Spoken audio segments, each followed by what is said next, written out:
All right, welcome back to the 7 Sports Cave. Over to the bar set now. We're going to talk a little college football. Michigan State, nice bounce-back win after their loss to Michigan. James, we'll start with you. Look, Rocky Lombardi comes in and color me impressed. Yeah.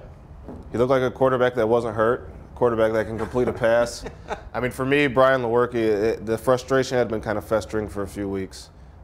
Find out obviously he's hurt maybe a little bit more than people know, but Lombardi looked good. People are always calling for the new young quarterback, and I don't know if people are reaching their wits' end with Lewerke, but Lombardi seems like he might be able to fit the bill if they decide to do that going forward. Looking at the schedule moving forward, Chris, you got on the road at Maryland.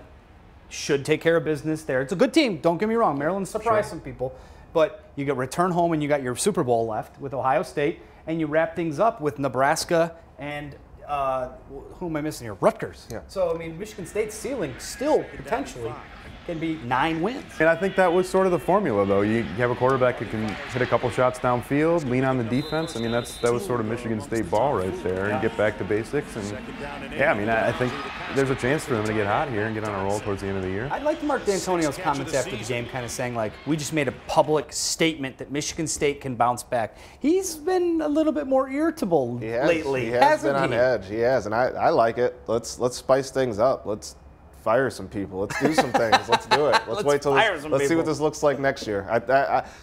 D'Antonio can do no wrong in my eyes. Obviously, a little bit disappointing with the way the Michigan game went because that kind of dictates the season now. But still a lot of football to be had. A lot of big wins still to be able to get. And if last year, if you would have asked if they were going to beat 2 of the 3 big ones, Penn State, Michigan, and Ohio State, they did that. Right. So it's the same thing this year. You don't get the Michigan win, but you still have 2 of the 3 big East Division foes that you can basically ruin their seasons, and they already did it to Penn State. Speaking of the Nittany Lions, they come to Ann Arbor to the Big House on Saturday. I mean, this is Michigan's biggest test until the last game of the season, Chris, and just don't stub your toe against this team. It's part of the revenge tour, man. They got housed pretty good last year in Penn State, and I'm sure they remember, even at the end of that game, Penn State trying to put up some extra points with the clock winding down. So I'm sure this is another one they've had circled, but yeah, I mean, Penn State's a really good team. Coming off that game, I don't know how good their defense is. Iowa put up a bunch of points, could have put up more, really should have won that game, probably. I agree. And so if Michigan's offense plays,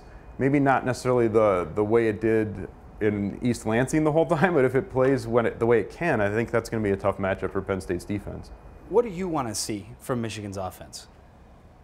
Just put up points when you got them. I'm really impressed with the defense, and I know I watched them in Tennessee against Michigan State, and that's not the best team in terms of barometer. But I just think with the defense like that, you just have to be able to not leave points on the field. A few big plays here and there, legs, arms, just do what he does, and just make sure you are not leaving points on the field. I think if they do that against Penn State, they'll have a good chance of winning big. I've said it before, and I'll say it again. This is Michigan's season, guys. If you can't get to the college football playoff when you have seemingly a down Ohio State team, you have beaten your rival, and it's put you on this path, the revenge tour, everything's coming together for Michigan to go out there, put together another victory, get to that Ohio State game, and then put the cards out on the table and see where the chips are going to fall. All right, want to hear from you now. Hashtag 7SportsCave. Anything we've talked about in the show, Lions, Pistons, Michigan, Michigan State, get them in now. I'll read those tweets coming up next right here on the 7 Sports Cave. We'll be right back. All right, I'm going to make this shot now. Toby. Come on!